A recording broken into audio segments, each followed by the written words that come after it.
Oh, hey, how you doing? Good evening. Tonight, welcome to another riveting. Let me turn this down a little bit. I'm a little loud in my own headphones. Another riveting edition. Riveting, riveting edition of The Ghost and the Goat. I'm Buddy Thayer. I'm the paranormal investigator that's gonna take you by the hand. I'm gonna hold you in a little hand. We're gonna walk into the paranormal world together. Tonight, he hopes to be joined by Bams, who's out in the field right now. He hopes to get in shortly, maybe in a little bit, maybe mid-show. Get on here and say some fun stuff. Send it to my email. Okay, Mark, I'm gonna try and do that, dude. As I'm live on the air as we speak. This times like this, I wish I had a secretary. Maybe just somebody to get me like a water or a beer or like send out an email, like I'm gonna have to do as we speak in this lovely moment. So yeah. So tonight we're gonna bring out we have a guest. His name is Marc. He's a lovely guy. I've known Marc for a number of years. Marc, who I'm going to try to send you the email right now, Marc. Oh my God, this is like, see, secretary would be so like secretary. Send Marc an email. Okay, bud. I'm going to do that, and you can focus on what it is you're doing. Just Marc, if you're watching, this is going to take me a few minutes because I'm trying to talk and trying to think all at the same time as I do this. So, yeah, tonight we got a really special show. Bams is going to join us. Marc's going to join us in a little bit. I'm going to spend the first few minutes here talking about what's going on at in the van. This is the Van Down by the River podcast. Post spring. Welcomes. What's the show? The Ghost and the Goat. I'm sorry. I had a long day at work. I came home from work. I'm like, I need to go to the gym. I need to crush some irritation and some stuff. So I went to the gym and I got a COVID shot, which I have to get for work, and a flu shot, which I also should get for work. And I got them both yesterday at the doc's office. And it's, hey, you might get a low grade fever. You might a little bit of this, a little bit of that. Yeah, I'm totally feeling like a low grade fever right through the middle of the workout this evening was. Yeah, it wasn't tremendous, but I'm here. I made it through the squats. It was some of those lateral runs where you're going back, you're shifty. It was going back and forth, touching down on the ground, and shuffling back. It's like a shuffle. Did some of those.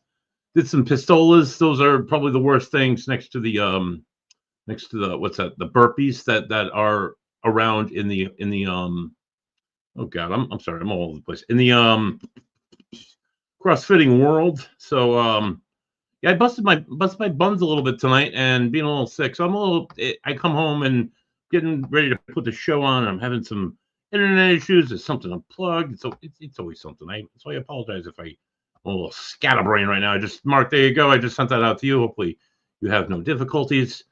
Marc, as well as myself, have been having technical difficulties. So hopefully we wrap everything up and everything be put together nice and neatly in a box and we're able to gift it to you this evening.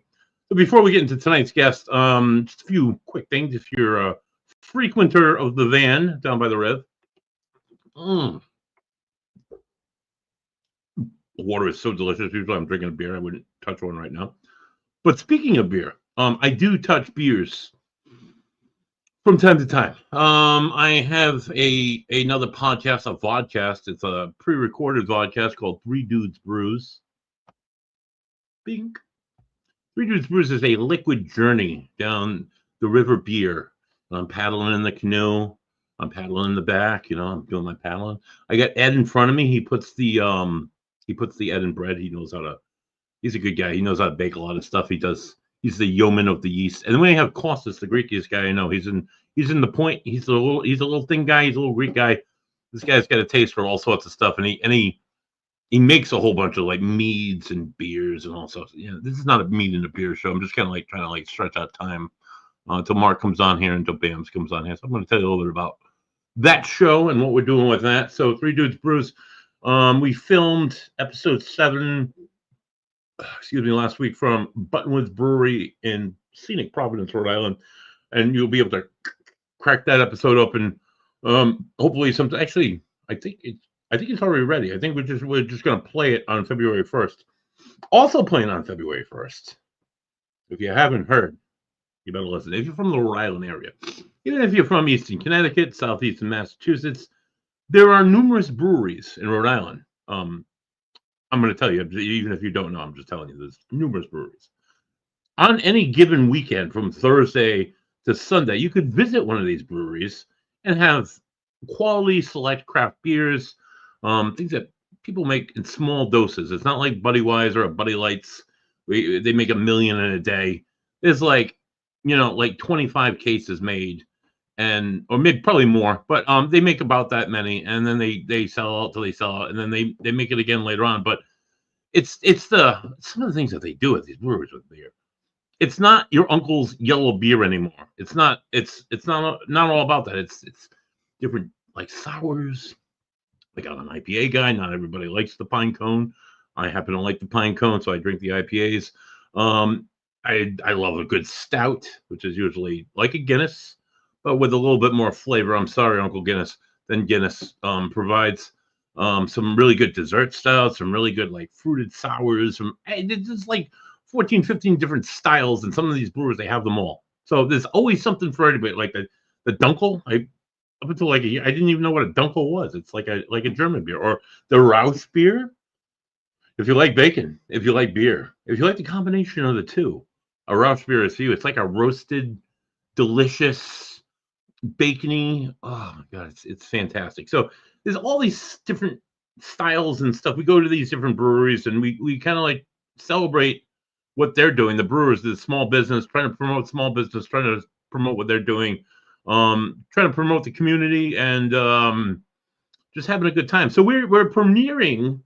That's once a month we do that. We're premiering this Thursday a podcast, if you will. It will feature myself, Edward, and Costas, and we'll be just talking beers. We have a website. Check out our website, www.threedudesbrews.com. We have a beer of the week. We have blogs on there. We have what's going on. We don't just do a show. We did like a cider challenge. We got some like did a Bud Light challenge. We not a Bud Light. We did a light beer challenge later in the summer. It was tremendous. Just things that you not everything you. I don't know, maybe if you're into beer, even if you're not, maybe you could learn a few things. Another thing that we like to do at Three Dudes Brews, we don't just like to drink beer. We went to a beer fest last weekend. Oh, doctor. But he had a few beers. It was nice. It was a good time. Meet a lot of great people, see a lot of old friends, good times. Another good thing we like to do besides drink really good beers and talk to really good people about good beers. If you find that if you go to some of these breweries in Rhode Island, you're gonna run into a certain gentleman. His name is Marc. This is Marc. This lad right here. I had the absolute pleasure of connecting with Marc a few years ago, and he's one of the coolest guys I know. He's just like he's a really good guy. So we see him at breweries. This is at Crooked Current. These ladies, this is Nicole, and I'm sorry, I forgot your name. And this is the smallest brewery in Rhode Island. It's only women's owned brewery. We like to support it. They make good beers. Marc's freaking like an oatmeal stout or an oatmeal cookie stout. It's just like, am I really still drinking a beer at this point? But anyway, I digress. You can find Marc at random breweries, and on the we are part of a page. What happened to my stuff here? We're part of a page where Rhode Island Craft Beer Community. Marc will go on every weekend. We'll post pictures of himself, selfies with people in different breweries. So he's been doing this for a few years now, and it's like a celebrated thing. If you see Marc in a brewery, you got to get a picture with Marc, and then he puts it on Bookface, and it's a nice communal thing. It gives people like myself who love to celebrate beer a place to post and talk with other enthusiasts about my celebration of this fine craft stuff, and not get ridiculed or called a drunk or an alcoholic, because I'm not. I don't. Well, sometimes at the beer fest I wasn't driving, so but he tried everything, probably twice. But it's not about that. It's about like the smells, the aroma, the sip, the aftertaste, the combination with food. Oh, it goes on and on. It's about community. So in mind of community, we had Three Dudes Brews doing a little bit of a throwback, a little bit a give back. We're doing starting February the 1st, we're doing Marc Ambrose Bingo. So Marc Ambrose Bingo, you can find these flyers at all the participating locations. The VR code is there. The link is on our Three Dudes Brews page. We are raising money for the Ronald McDonald House. That's Marc's chosen charity. So you're gonna go on February 1st. Say, hey, buddy, I want like 3 Marc Ambrose bingo cards or 3 tickets. It's gonna say tickets, and that's gonna represent your cards. You can provide us with an email. I'm gonna shoot you some random bingo cards, and this is gonna be a bingo card, so to say, right? It'll be random, but this is all the locations. Most of them are from Warwick to like Attleboro. So some of them are in the East Bay. So if you're familiar around, and you ask, how am I going to know? This starts until March 1st. Bingo goes live, and you can any of these participating locations that you find Marc in. All you have to do is take a selfie with Marc, and that's your marker for your bingo card. So first person to get a full bingo, no free space, no extra beers, guys. Either up and down, horizontal. What is that? Horizontal and vertical. This line, that line, whatever line it happens to be. Just can't use the free space. You post your markers, your 5 markers, and your bingo card to the Three Dudes Brews Facebook, and we call bingo. And the winner splits the profits 50-50 of the fundraiser with the Ronald McDonald House. It's a really great way to raise money for such a tremendous organization. If you're not familiar with Ronald McDonald House, they're right down by Hasbro Children's Hospital, another fundraiser we had where we jumped in the water, and they host families that are their kids are sick in the hospital. It gives them like a home base, gives them like a place to make meals and to like I don't know, like a base of operations to go right across the street, so they don't have to drive back and forth. I don't know if you've ever had people in the hospital and traveling back and forth from work to the hospital to back to work, to run home and feed the dog to back to the hospital. It's just it's crazy sauce. So places like this are really tremendous charity, and we hope to raise a shit ton of money for them again. So this is what we're looking for. Hey, I go to Crooked Current. Hey, it's Marc. I'm going to get a selfie with Marc. So if this was Nicole, this would be her marker for Crooked Current. So February 1st, tickets go on sale. March 1st, bingo goes live. Tune into Three Dudes Brews Facebook page for hints and riddles on where you could find Marc, because us are going to be driving Marc around probably every Saturday throughout March until bingo is called. March is the Rhode Island Craft Beer Month, and it's also the Big Labrewski. So plenty of people out there, plenty of reasons to celebrate beer and to raise money for a really tremendous organization. I have a few minutes. I'm going to bring in Marc. I'm just going to, in case Bams is late or Bams doesn't make it, I know he's got some stuff he wants to chat about. By the way, we're going to do the podcast like every 2 weeks. You can catch that on the in-between. I think it's going to be live. I think it's going to be good. It's going to be us raw and going at it and chatting. We'll have a beer of the week, of course. I always have a beer of the week. This is just the sick. I don't know. It's just one of those nights, So tune in for that. That will be on the Van Facebook page, and that'll be on probably mine and probably on Twitch and YouTube and all that fun happy horse shit. So if you're tuning in to Get Haunted tonight, I appreciate you guys tuning in. I appreciate all the support. It's really wonderful. What's really not wonderful, I'm just gonna the little sports is really quick tonight. What is really not wonderful is the Kansas City Chiefs. I am not at all thrilled that they took one over and they beat up on poor Buffalo. Poor Josh Allen, dude. Like these guys, not even Josh Allen, the Bills Mafia. Like him or hate him. And I usually don't like him throughout the season. I do have a few good friends that are Bills fans, so I give them props when props is due. And we chuckle back and forth throughout the season, and I say awful things that will never come true, like my Dolphins are gonna sweep you guys and win the Super Bowl. And they say awful and atrocious things like, hey, the Bills are gonna win the Super Bowl this year. And hey, it just didn't happen again. A lot of people going around saying that the Chiefs are in line with the NFL and there's some kind of favoritism with the refs. I watched some of the game the other night. I was at work. I was trying to watch it on my phone and do homework and do a note at the same time. And I saw some of it, but that I did see one of the last plays of the game. It was the 4th and 3, and Allen got hurried and he threw. And with Kincaid, the tight end, he went out and tried to catch it. He just needed another couple inches. He would have got his fingers around it and he would have caught it. But The thing that I did notice, it was a flag thrown, and then the flag disappeared. So I'm curious to know as to what that flag.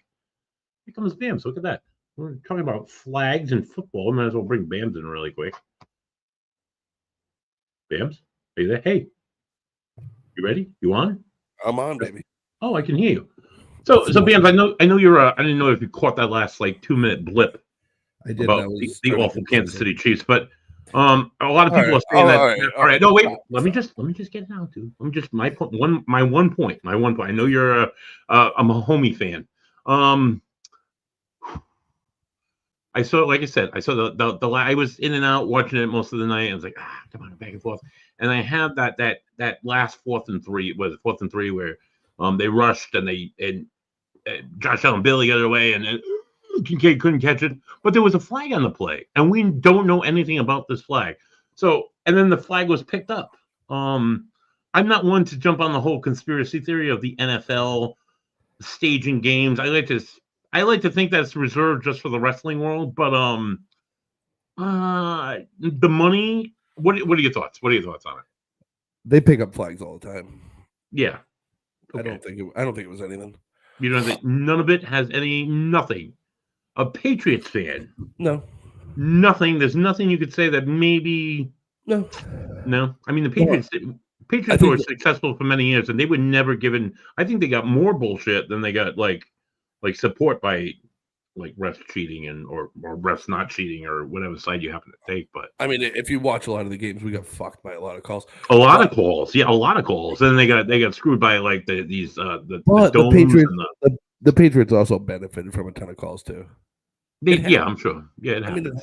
It goes both. If you're a great team like the Kansas City Chiefs are, you're going to get some calls. Right. Just kind of how it works. You know what I mean? It just is what it is. You get the calls. Mahomes is that dude. You know what I mean? He will arguably go down as the greatest to ever do it if he continues. He's already one of the greatest. All right. So wait a minute. Why are we talking about the greatest and we're throwing out the G word? There's been some, and it started before this week, probably started last year, even the year before that. There's been some who says that currently, as it stands, Patrick Mahomes is the Michael Jordan of the NFL. What are your thoughts? Not yet. No, exactly. He hasn't even come close to Brady, dude. And I hate Brady. I'm going to be the first one that says Brady is terrible. Here's the thing: if you look at what Mahomes wins 3 in a row. Yeah. I mean, there's an argument to be made. That's. But how dominant he's been, because people get lost in this Brady thing, and I love Tom, and he was obviously great for the Patriots. But I'll defend him, man. Go ahead. At this stage of their career, there's an argument to be made that Pat Mahomes is just better with the current team. How many times did Tom Brady totally douche out his whole team, and they got a whole new, and he did it with a whole different group of players, Not that often early on. No. All right. Well, that from 2001 to 2006, they pretty much 2005, 2006 was an awful year for Tom, where he was throwing the ball to Rashae Caldwell and stuff like that. Yeah. Oh yeah. Well, they had guys. You know what I mean? And they also didn't rely on Brady to make the plays. They didn't start relying on Brady to make the plays until 2006 when they realized he could be that guy. And then in 2007, they surrounded him with a bunch of Randy Moss came on. He played. Dude, he was not just Moss, but they had Stallworth, Welker. You know what I mean? Yeah. And then they let that team build over a few years. And they brought in Edelman, Gronk, Hernandez. Yeah, for the 1 year he was with you guys, but he was there for a few. I mean, it was a few. Yeah. All right. It was a couple because to be honest, him and Gronk got drafted the same year, and they gave him the contract before they gave Gronk the contract. That's how much they thought of Hernandez. Right? Yeah. He was a. In my opinion, Hernandez would have been the best tight end of all time if he just would have not murdered people and lost his mind. Been such a scumbag. You know what I mean? Yeah. Wasted talent is the worst thing in this world. Yeah, it's too bad. It really sucks. So when people have personal problems, you tend to forgive it. When people do stuff like that, there's no. What are you gonna say? Yeah, I mean, what do you say? Yeah, he took people off of this world, and there's never an excuse for that at all. He's a dirtbag. He is what he is. You know what I mean? I feel bad for his kid, but I feel bad for his daughter. I do. There's a million kids in the system that have it 100 times worse. It doesn't change. I don't know. It doesn't change anything really, but I think it's bad. Like, and I don't. I'm not saying it's the worst situation, but it's grow with plenty of money, dude. Yes and no. Yeah. I don't know how much they actually got from the Patriots because they're fighting that in court to pay him. Oh, yeah, you know what I mean? That's true. Right. Why would you want to do that? But yeah, dude, the Chiefs thing, first of all, as Patriots fans rooting against the Chiefs, this is what Patriots fans bitched about people doing to the Patriots forever. Yeah, right. And so like, what are we doing? You know what I mean? Like there's literally one of the greatest teams of all time, and they're fun to watch. If you watch them, they're fun to watch. Oh, they're definitely fun to watch. Mahomes is a great. People get caught up on the Kelsey stuff, thinking they think it's going to take away from what Brady and them did. It has nothing to do with it. Yeah, but what they're doing has nothing to do with the dominance that the Patriots had for 20 years. Right. The Andy Reid Belichick comparisons, there is none. No, right. There is. Andy Reid didn't do shit in Philly. I mean, he had good seasons, but he didn't really win anything in Philly. He never won. Yeah, and then he took him to one Super Bowl and got beat by the Pats. Right. I do. He went to a bunch of NFC Championship games. I think he's a great coach, and honestly, I rooted for him like hardcore when he first joined the Chiefs. But now that they won a few times, like, I get with this with the Pats for 20 years. People get sick of it. I need more fluidity in my. I don't know. I just. All that being, it's okay. The Browns can be garbage forever, and I'm okay with that. But all that being said, the Eagles are going to smoke them. I think so, dude. I really. All you have to do is run away from Miami, but I think he's a great coach. He's brought that defense up. That Saquon Barkley, dude, five rushing touchdowns the other. It's like, come on. How do you not root for Saquon? Mm-hmm. Yeah, right. Coming off the Giants. They literally said that we want Daniel Jones over you. Who also sucked and left. Sucks, dude. It's crazy. Terrible. Hey, before we bring this guest on, before I forget, right? Yeah. I just got in, so I'm sorry for being late, but I was in a meeting. So like, it is what it is. There is, as people watching know, you know what I mean? You have the Three Dudes Brews, which is fun to watch. You know what I mean? It's great. You guys go into the whole aspect of like craft beers and all that stuff. You guys do your thing. I am currently working. I just shared this with you earlier. I am currently working on a project with a friend, like a really good friend of mine. We're going to do a recovery podcast where we're going to have people from all over the country come on, tell their stories. Awesome. I got some crazy ass friends. Yeah. I bet. No, I met some people. Like, I think that's wonderful for you, for recovery itself, for people that are participating, for the people who aren't aware that they have an issue, they have a problem that should be. It runs rampant. It probably runs rampant all over the country, but it's rampant here. There's some podcasts out there that are recovery based, and they're good. There's a couple really good ones that I listen to, but there's also, you know what I mean. Like there's always room for more. Yeah. You know what I mean? And me and a good buddy of mine, he brought it up, and I was like, you know what, dude, that would be fun. Like, oh, for sure. We're workshopping a couple names and logos. I legit have the first two guests already booked. They're going to come in as a tandem. Nice. Two of my favorite people of all time, dude. Like, I mean, like dudes that I just love, dude. There's one that not yet. We're working on it. We get a couple.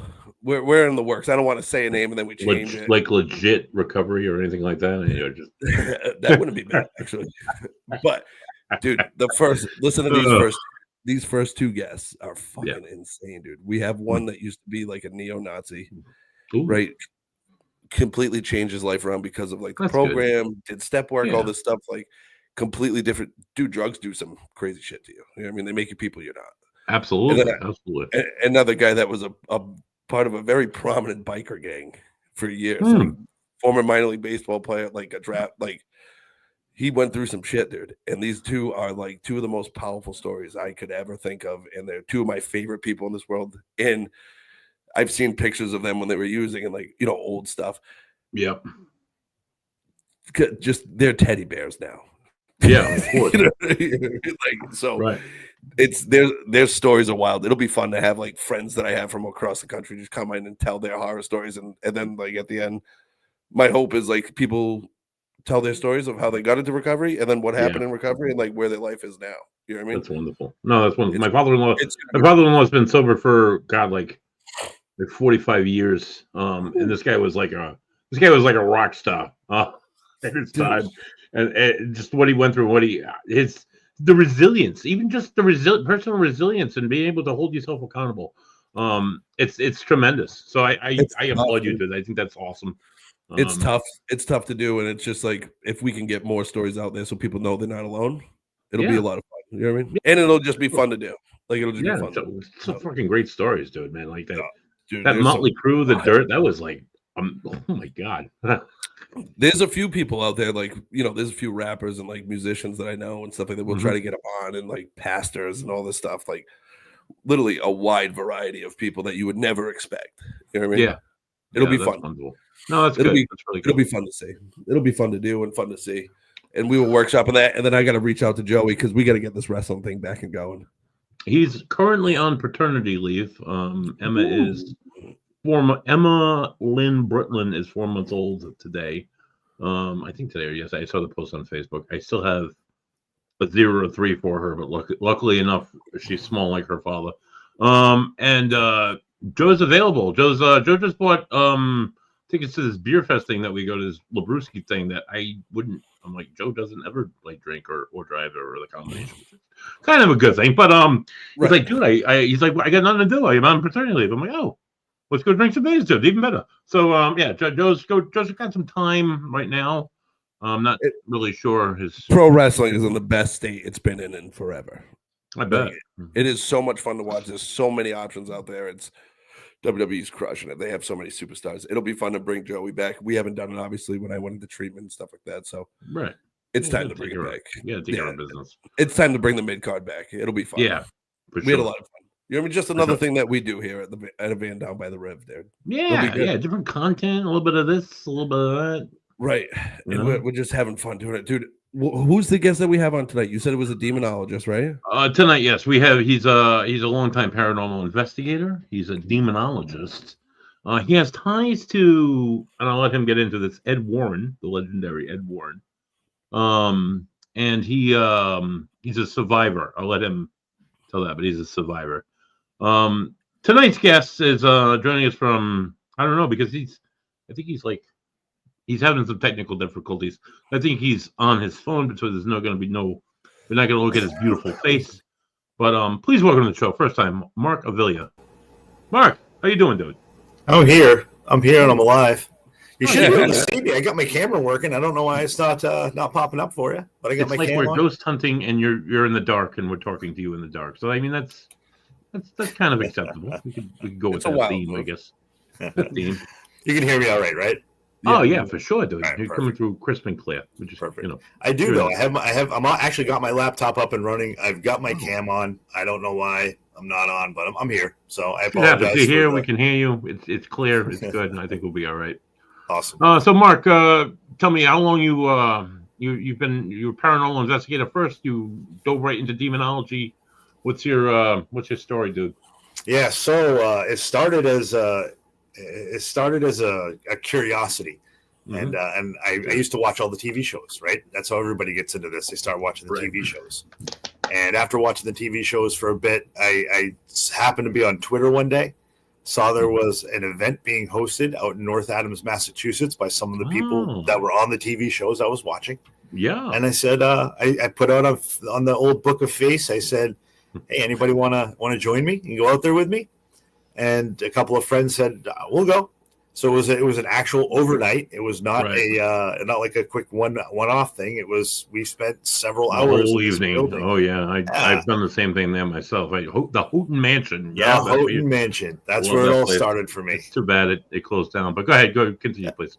So I bought my first digital recorder on my way out there. I stopped at a Radio Shack, bought my digital recorder, went out, Radio Shack, did some stuff, and when I got home, I was blown away because, well, first off, I did have a couple of personal experiences there.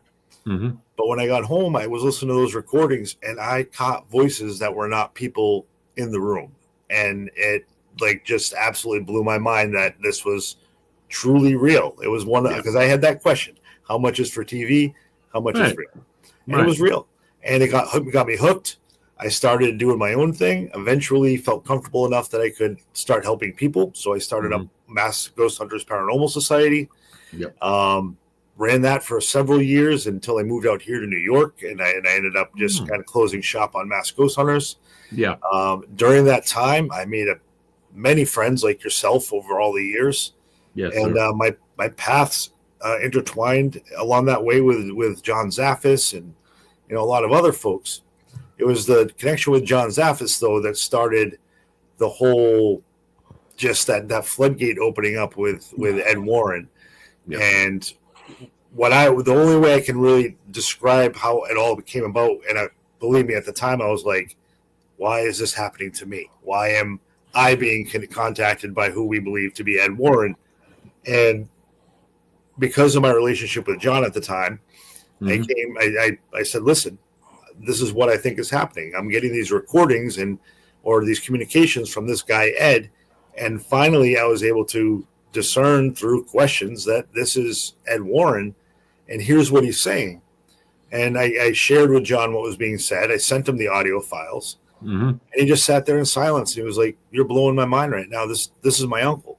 Wow. And what we figured was, at that time, John had taken a little bit of a step back. He had some health issues. He had taken a step back from the paranormal a bit. And what we believe was Ed was trying to reach out to people around John to get them to get him back on the saddle and get him back into doing what he's supposed to do. Yep. And it worked, obviously, because John, in my opinion, has been more active than ever. And he's a road dog. He's always going one place or another. He absolutely does. He's always out there doing this stuff. And because of that, it eventually clicked with me that I'm supposed to learn. I'm supposed to follow along the same path as John and learn from him. Yeah. And I approached him with it, and he said, "You're right. Let's do this."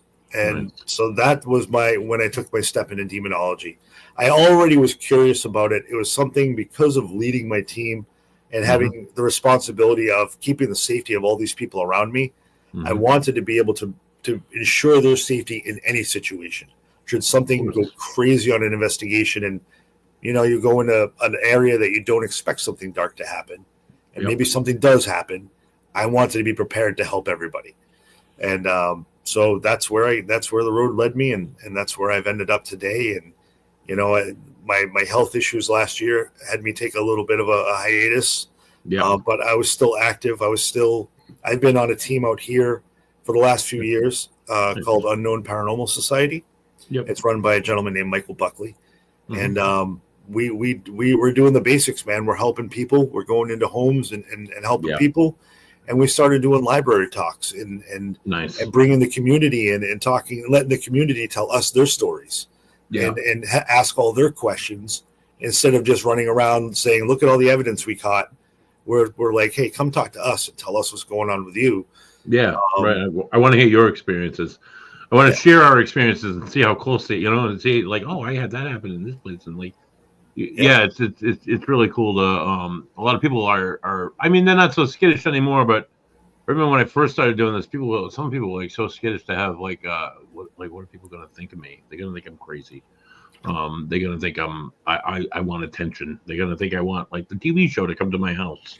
Right. But yeah, they just want like empowerment. I do a lot of. I haven't done many residentials in the last couple of years, but I've bread and butter. We did a lot of residential cases with Ocean State Paranormal, and just be able to empower somebody. Like you're not being attacked by the exorcist.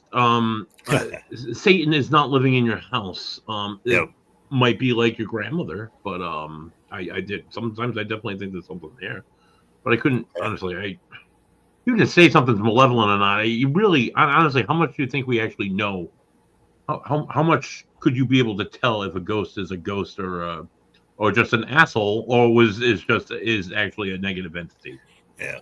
So obviously, getting into that's where I really see that separation from a paranormal investigator into a demonologist. Yep. Where the techniques to use to because a normal paranormal investigator, honestly, you're probably not going to be able to figure out that type of is it something dark and negative, or is it just a grumpy ghost, right? What would be your indicators? What would you would tell you what's what.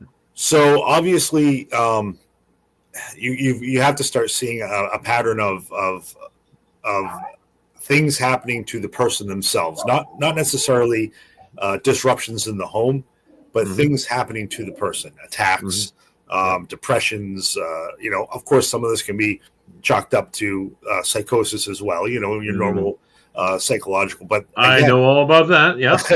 Yes, sir. That's another path. That's another fine line to walk to figure that line out too. Sure.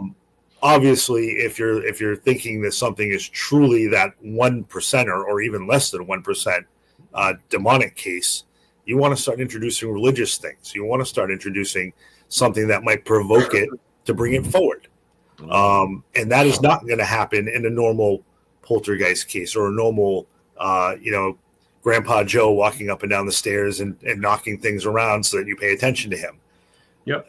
There are techniques to use, and I don't want to share them all because now I don't want all the paranormal investigators that want to be running around trying these things, right? So yeah, right. All I can say is if you've got the interest in it, you can't just go online, take a course, and be a demonologist. You've got to put the work in. There's also quite a bit of common sense that has to prevail there too, where you can, if it looks like a duck, if it quacks like a duck, it's probably a duck, but you sometimes want to make sure that duck is a real duck and not a toy duck, so there's just different things that you've really got to use your brain for, and not everybody has that ability to do that, unfortunately. And I'm not trying to knock people. I've just seen way too many guys who think that they know what they're doing, and then you jump on, like I've jumped on investigations with teams before that I thought were well-seasoned teams, and then I watch them put equipment down and go, make this light up. And you're like, well, did you explain what it is? Did you tell them that it's not going to hurt them? Did you show them how is a ghost just supposed to go, oh, I know how this works? Probably not. You got to, so there's time and there's actual effort. You got to pretend you're talking to a person that has no idea what you're doing. And that's where it all starts. True. All right, Bams, what are your thoughts on this? Because you're not the paranormal guy, so to say. I am not the paranormal guy. I would just want, I know you don't want to give all the secrets out, but exactly, like, can you give us like an example of like one thing you would do? You know what I mean? Like religiously, so you could actually try to feel this out and see if it was like a demonologist kind of thing that you needed to do.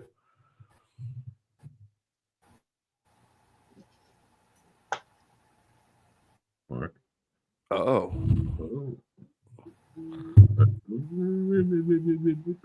Did we lose him? Marc, are you there?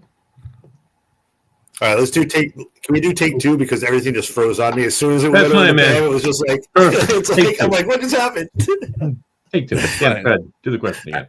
I know you don't want to give like all the secrets out and all that stuff, but can you give us like maybe one trick that you would use in a case where you thought like you would need to do like some demonology stuff?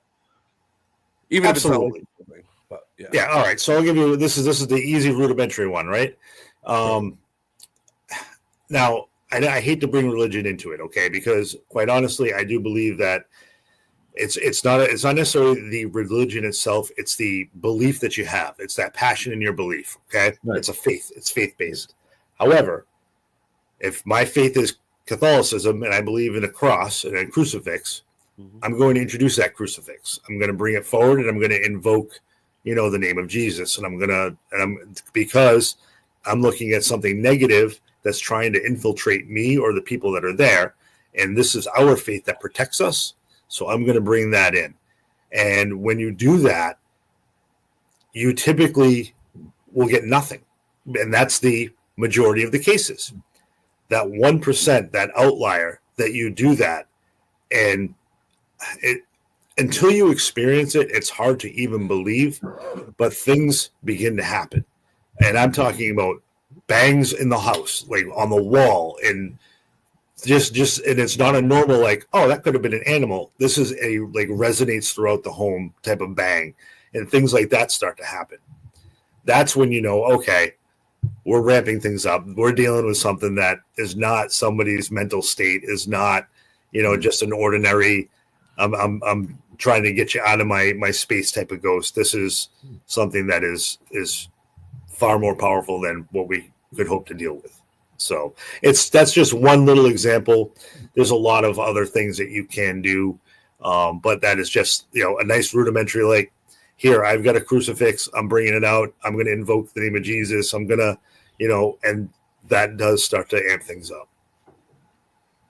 Okay. Well, what about now, Marc? I work in mental health for like 24 years now. I worked with some like challenging populations. I've worked in the jail systems for a little bit. I've had the displeasure of knowing some of the worst people in the world. Honestly, some of the worst human beings that unfortunately are alive.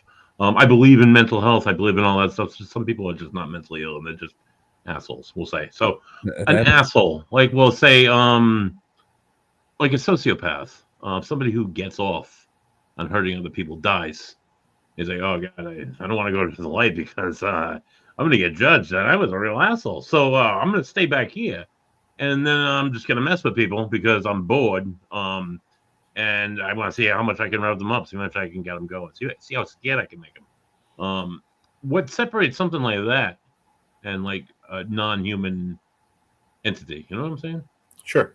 So something like that is, again, that's going to be one of those cases where you're going to get all that. You're going to get maybe some noise. Maybe you're going to get scratched. Maybe you might have some physical things showing up on you, right? Because of if you're bad in life, you're probably going to be bad in death, right? You're just not going to suddenly become a good guy. That's probably, and you're probably going to be pissed off that you're dead too. Right. A human spirit cannot possess another human, so you're not going to have that guy affecting somebody's physical or mental being. It's not going to cause you to go through the things that you go through when you're under the oppression and in the stages of becoming possessed. So in a negative or a dark haunting like that, you're typically going to just have a lot of your noisy stuff, things moving about. Again, a human entity typically is not going to be able to lift a couch or lift a large object. It's going to be more of a making some noise, maybe causing you distress in the middle of the night to keep you awake. Maybe, again, some small physical things. The difference, and again, it's hard to explain it until you experience it. The difference between what a human spirit can do and what a negative entity can do. And again, these negative entities, in my belief, they've been here long before we were. They're far more powerful than we are. They're not something that is just like a biblical thing. This is beginning of time type of thing.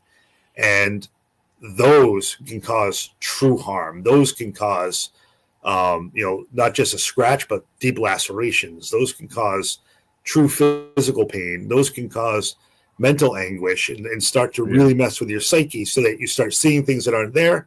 And its whole goal is to break you down and isolate you. It's not there to like jump from you to you to you and just make everybody scared. It's isolating one person and breaking that person down. And that's when you really start. And again, now if you start talking on the human side of things, well, how do I know this person isn't just going through some sort of a mental episode? How do I know that they're not they're not in need of some sort of medication? Yes. You absolutely have to have a mental evaluation done. Yeah. You absolutely have to start to document all of this. You can't just walk in and go, oh, yep, demonic.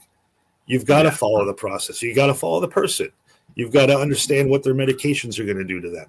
You've got to, and you have to follow this and see if they can get some help outside of it and not just on the spiritual side. So it's a lot more than just this is a demonic thing. This is like a whole process that you have to go through, and almost like a checklist, pretty much, of seeing. You're trying to eliminate all other possibilities. Absolutely, right? Absolutely, you absolutely have to, because and again, you're not just doing it for. This is not a glory thing, right? And you don't want to just run in and run out and be like, "Look at me, I'm the hero." This is somebody's life. This is somebody's. They're not calling the police going, I'm seeing shit in my house, and nobody's, you're crazy, goodbye, click, right? Right.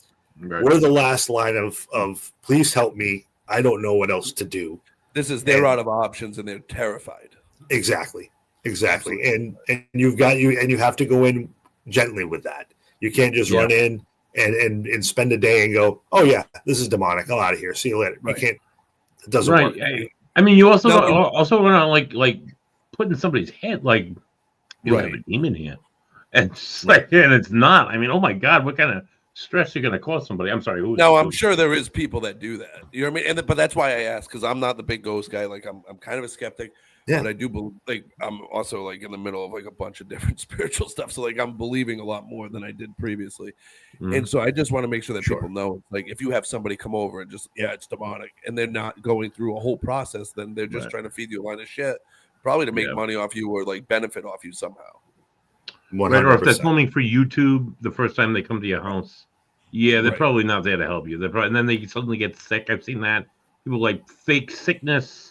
Like, get out of here, dude. You're just trying to promote yourself and do things. Just because, like we talked about, buddy, there's some people out there that are just like sick in the head. You know what I mean? And, for sure. 100%. So, like, somebody else's mental wellness doesn't matter to them. Like, what they're going to isn't going to affect them. So they'll say whatever they have to say to benefit them. From what I'm hearing from Marc is like, there's a whole process that he goes through, like a mental wellness check.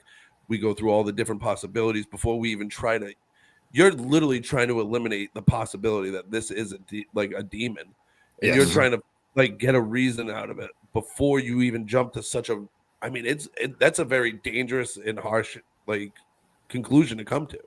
Absolutely, it absolutely is. This the last conclusion you want to come to. You know, it really is. And there's a movie out there called The Pope's Exorcist. I absolutely love that movie. I love that movie. It gets weird at the end. It gets a little crazy at the end of it, but most of the movies like that do. But there's a scene where he goes in the very beginning to what looks like he's going into an exorcism, and he kills a pig. Right. And that is not that, I'm not running around killing pigs. Right. I know. But that's the mental process, right? This person in their head had it that they were possessed. They were in a psychosis. And what he did was made them believe that they transferred it to this pig. Killing the pigs saved them. Right. That's all he had to do in that situation. So I'm so glad you brought that movie up too, because like in that movie, he even says like they go through a process, and 95% of the cases that he sees don't require an exorcism. You know what I mean? And sometimes he goes through theatrics to make the person feel safe and like get it out of their system. Yeah. But there is still a 5% that unfortunately is a demonic presence. Correct. There is, and if you truly knew, I mean, it's not a big secret, but if you have to research it. Every state has at least one exorcist, right? So every state, the church has at least one exorcist in that state. Is my Wi-Fi cutting in and out? Yeah. You're all frozen. There you go. A little bit. But yeah, every state has at least one exorcist. And if you think about it, that's just in the U.S. Oh yeah. And of course, some states have multiple. Some states have a lot more than that. But every day, and like right now, there's probably an exorcism going on somewhere in the world. And it's still, here we are, 2025. This is still something that, and maybe here in the U.S. it's not as big because we're a bit more, I don't want to say civilized, but we're a bit more forward thinking and free thinking. So we don't have to believe in religion and stuff like that. Right. But around the world, that's still the law in some countries. Their law is the religion. And there are still people believing that there are exorcisms happening all the time, and it's still it's far more prevalent than people think. But again, they're not all being handled properly. There's still exorcisms that don't need to be done that are being done, and it's and the other sad part is, and somebody who truly goes through an exorcism. It's probably not the only one they're going to have to go through. It's something that's going to linger and affect you for the rest of your life. You're never truly going to be clean. You're never truly going to be cleared from this. And it's something that you yourself are going to have to stay with your faith, whatever your faith may be, stay within that and constantly remember and protect yourself so that it doesn't open you back up again. So there's always that chance there too. So, Mark, you were, I remember you were talking about when we talked about having you on the show in the first place, and you were telling me about things have changed the way you do things since you've been sick, and since you've been through what you've been through. Can you tell me a little bit more about that? Can you talk a little bit about that? Yeah. So, and I'm going to apologize ahead of time if I get a little choked up when I start talking about this. So, I'll start with the basics here. Last year, I was in March, shortly after my birthday. I was diagnosed with throat cancer. Oh. Sorry, I didn't expect to get choked up so quick. So, worst news of my life. Never expected to hear it. I'm not a smoker. I occasionally would enjoy a cigar, but not enough that I thought would cause throat cancer, and that's not what caused it. I'm a social drinker, not a heavy drinker, and I don't dip or anything. These are all the questions they asked me. Yep. Turns out, and I'm going to share this only because I do believe that if there are people out there that have an opportunity to understand it better, this is the way to do it. My cancer, I was diagnosed with HPV. So that's the human papillomavirus. Yep. Kids today, they get a shot for it. I'm 49.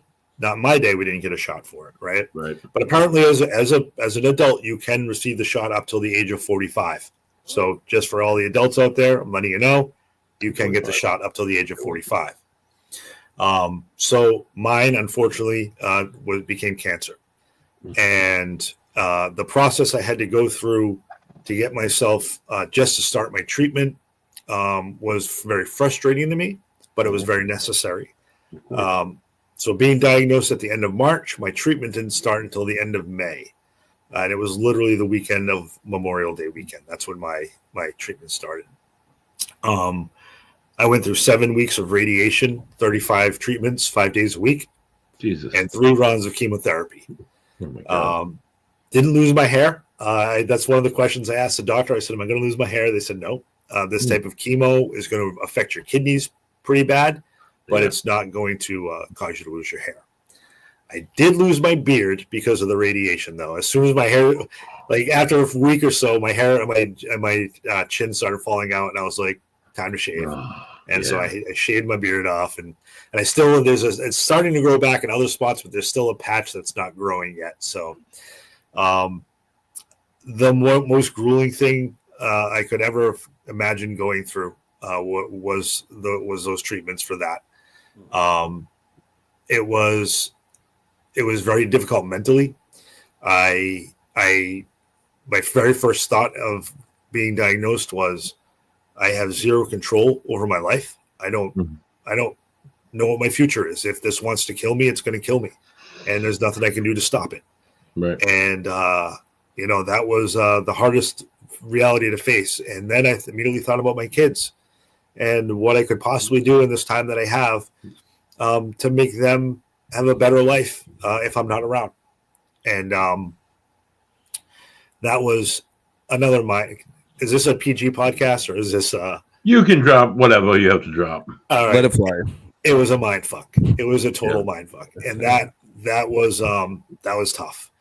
I put my big boy pants on, and the doctor said, "Good news, because it is HPV, it's very treatable, and there is a pretty good cure rate." As soon as the doctor said the word cure, I'm like, cancer doctors don't throw that word around. Right. So whatever you say next doesn't freaking matter. I'm doing it, And then he said, but the bad news is it is the most grueling cancer treatment you can go through. And I was like, well, I guess that's me, right? Let's do it big. If I'm going to do it big. So, like I said, I put my big boy pants on. My very first treatment, I had a panic attack. So just to set up how this all came about, the week that my treatment started, on a Tuesday, they put a port in my chest, which is basically just a piece of plastic that goes under the skin. Yep. It has lines. One line goes down to your heart. The other one goes up into a vein in your neck. Christ. So if I tilt my head back, you can see the line that goes up into my neck. Jesus. They put that there so that they can access and easily give you the treatments for chemotherapy and also hydration. I would get hydration 3 to 4 times a week where I'd just sit in a room and they'd put a bag of saline on and I'd sit there for an hour and a half so that my kidneys would be protected. I got that done on a Tuesday. On Wednesday was my first treatment for chemotherapy, so they accessed the port the very next day. On Thursday, I started my radiation. I was, at this point in time, I was taking oxycodone by liquid twice a day for pain. I was in so much pain. There was an active tumor in my mouth. It was awful, buddy. Damn, it was awful. Okay. There was, by Sunday, the pain had gone from a 20 to maybe a 5 because of the treatments. And I was like, I'm feeling pretty good. Now, was I still in pain? Yes. But I took myself off the oxycodone. I was like, I don't want to stay on this crap. So I'm off of this.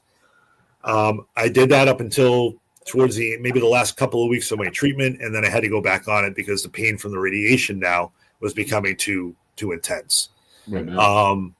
I still have scar tissue on the back of my tongue. I still have issues swallowing. I still have a hard time eating certain foods. I can't enjoy a steak like I used to. I know I'm still eating it, but it's just not the same. It doesn't. I'm breaking my heart one word at a time. Bro, it's awful. I don't produce as much saliva as I used to. So like eating stuff is basically like chewing on a sock is the only way I can describe it, because my mouth isn't doing what it's supposed to do. And, the other things, if I ever have to have dental work, like surgery or something done, I have to go into a hyperbaric chamber for 4 weeks every day for a half an hour to bring my blood supply back up in my mouth. Good Lord. Then I have to go for 2 more weeks after they do the surgery to help with the healing and the infection stuff. So the chemo might cause cancer down the road. The radiation might cause thyroid cancer down the road. But I'm here and I'm alive. Yeah. Amen. There were days where I didn't want to wake up the next day. I literally would lay there at night and be like, I don't want to get up tomorrow and do this anymore. I lost 80 pounds. I went from 265 down to 184. It was the fight of my life. It really was. But I was told at the beginning of October that I'm in remission and the cancer's gone. Nothing in my blood, no active tumors. I get my port out next week, a week from Thursday. I get my port out. I'm on the 6-month plan with my appointments now.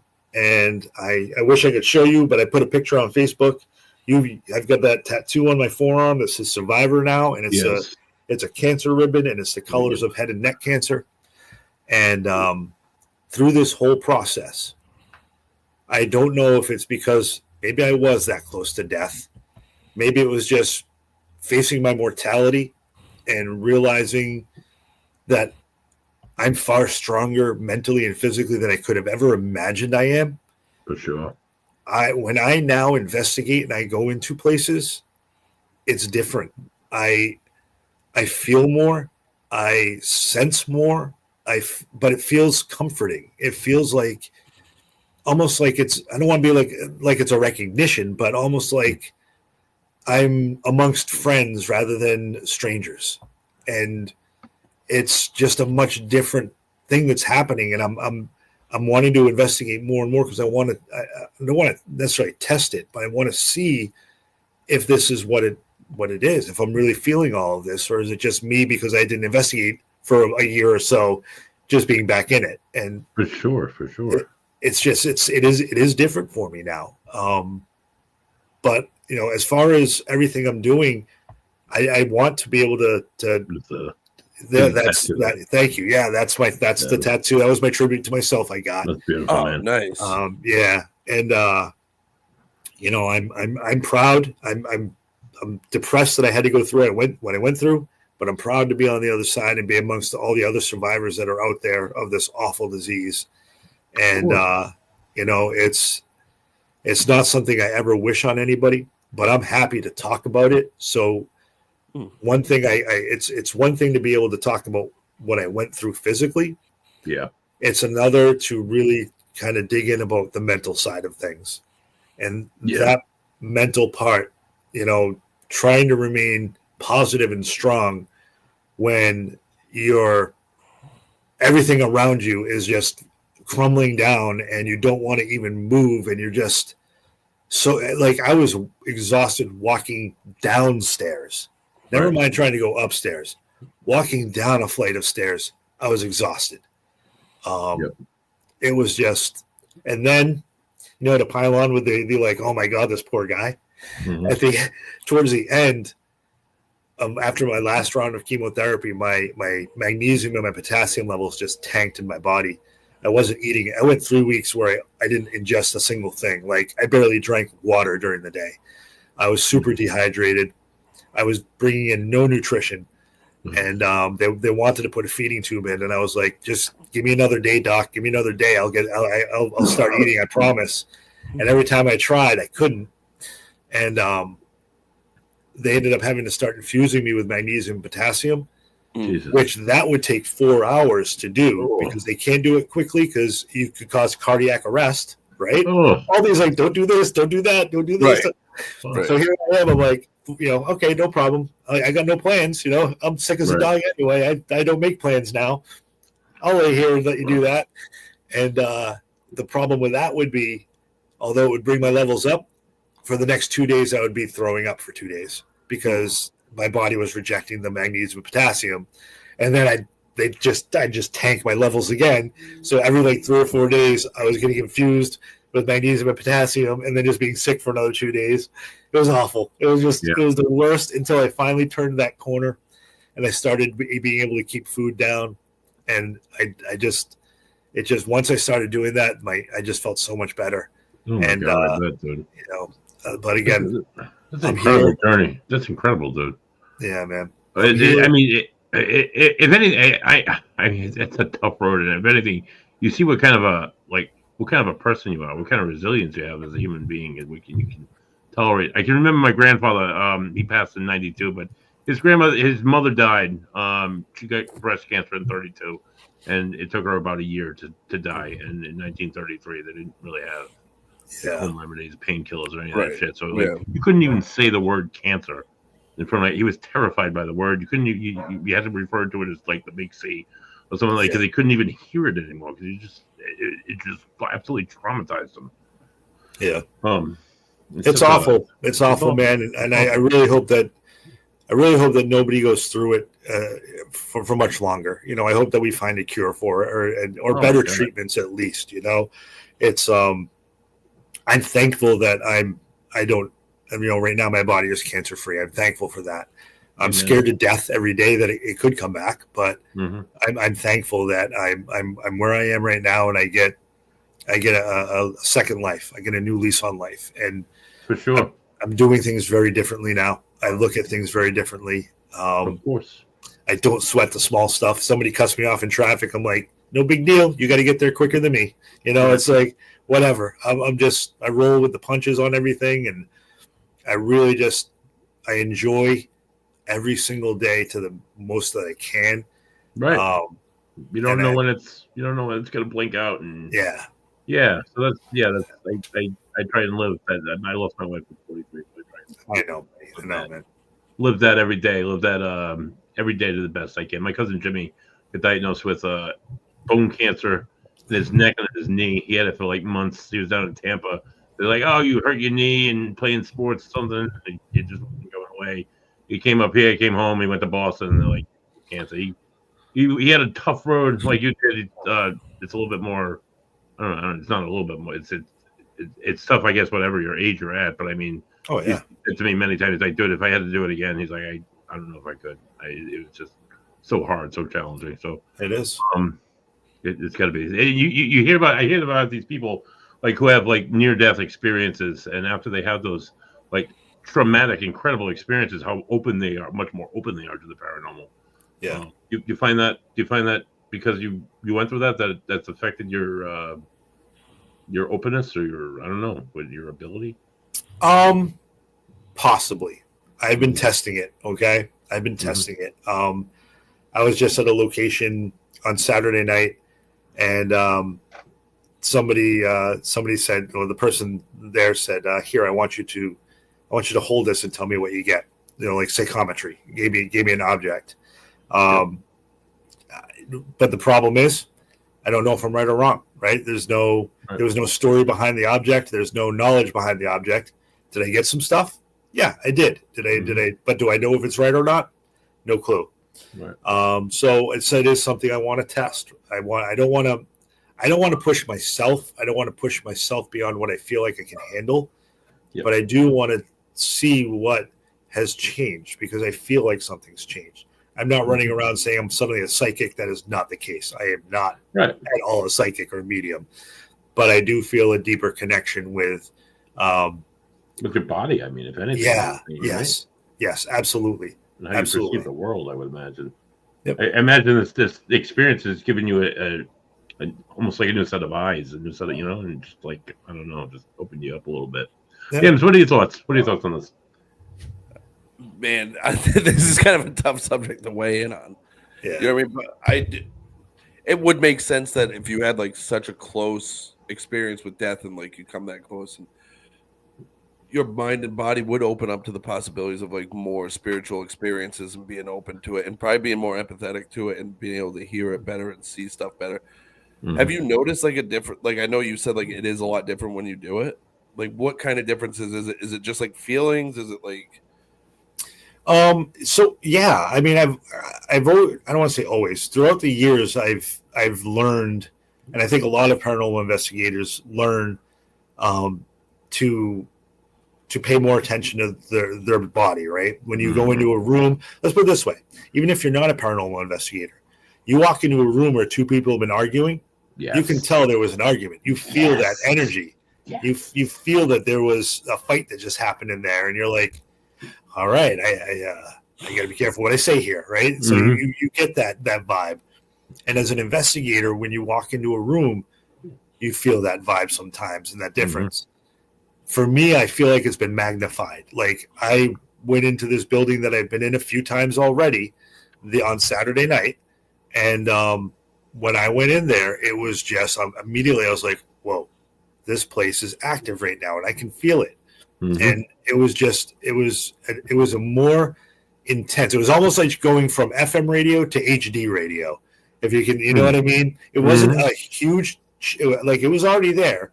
But now I feel like it's been enhanced in my Like I went from basic Wi-Fi to 5G suddenly, and it's just it's again it's not so much of a communication thing. I've always had a knack for being able to communicate and have capture EVPs and things like that. I've always said the right things and for what I feel maybe made the spirits comfortable with communicating with me and my intentions. But now it's not just words. I feel like the feeling is there. Like they can feel my intention is pure and my I'm not there for glory. I'm there to really learn their story and hear why they're still moving about this house or why they're still active here and not at peace somewhere. So yeah, that's the best way I can really explain it. Yeah. Wow. No, that makes a ton of sense to me. Yeah. Cool. Like we covered it last week a little bit about like the spirituality stuff that I'm working on and like setting intentions. Like I'm big in meditation and stuff like that. So I do think if you have like pure intentions and you stick to those intentions, then I think spirits can feel that and they do work with you on that, and they're more apt to go to somebody whose intentions are pure rather than somebody who maybe has like ulterior motives or like not so sure on their intentions and everything like that. Like if you're clear with your intention, they know. You know what I mean? That's just absolutely my opinion of it. For sure. So, Marc, you're up in New York now. What part of New York are you hailing from this evening? I am basically in Albany. I'm just outside of Albany. Right. Yeah, it's right down the end of the turnpike. So exactly the turnpike is. I can throw a rock and hit the turnpike from where I am right now. So that's cool. So you're a New Yorker now. You're not a Massel anymore, but being a New Yorker, where do your loyalties as far as sports team lay? Are you a sports fan? Are you a New York sports fan? Hats all the way. Oh, all right. Go Sox. Go Bees. Go, let's go. Let's go Celtics. Yeah. Nothing's changed. Nothing's changed. You just love to it. I don't know. Patriots are going to win 12 games next year. That's a bold statement. They're going to win. I don't know if it's going to be 12, but they're going to win. They're definitely. If you look at their schedule, they're going to win 11, 12 games. I feel like they need another piece, though. I feel like they need a little bit of more on that offensive line. The two things you need to get pieces in free agency are a quarterback and a coach, and they finally got them both. They do. They do have that. You know what I mean? Like Tyreek Hill's on the market. You know, you could grab a really fast. I would love him here. Kind of loony receiver. He's a little bit of a how bad would that go? How bad would that go up your ass if he came here and just started? A little bit. I'm kind of done with Tyreek right now. Honestly, he was absolutely. You can be done with him all you want. He started performing in the Patriots uniform. He's still wicked fast. You would be on and here. Him and Drake will do some things. I felt the same way about my Dolphins at the beginning of the season. I'm like, they got to win. Look at the schedule.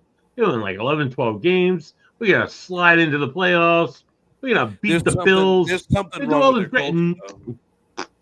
None of that. Injuries and culture, buddy. Yeah, exactly. Yeah. It was miserable. Miserable. I can't. I got to be honest. I know it's the guy's passion and it's what he's. I never would have let Tua back on the field. If I was in that, I would have been like, bro, hang him up. Your quality of life is far more important than throwing that ball down the field right now. Yeah. They just he can't even throw that far down the field anyway. So he does okay sometimes when it's warm and he's at home and he played in the team under 500. That's those concussions were just brutal to watch. Oh yeah. Oh, dude, they were that week 2 after week 2. After like week 3 to week 9, dude, I was like, where did our team go? We had a good team, and then Tua got hurt, and now they're all D-bags. And then Tua came back, and the D-bags all left, and these guys can play football a little bit again. I hate it. We need a roster. They need a culture center there. Yeah, they do. Yeah, that's the big thing. We got rid of Vic, and Vic went to the Eagles, and we know where the Eagles are at. We got rid of Flores. Flores took a team. I don't know.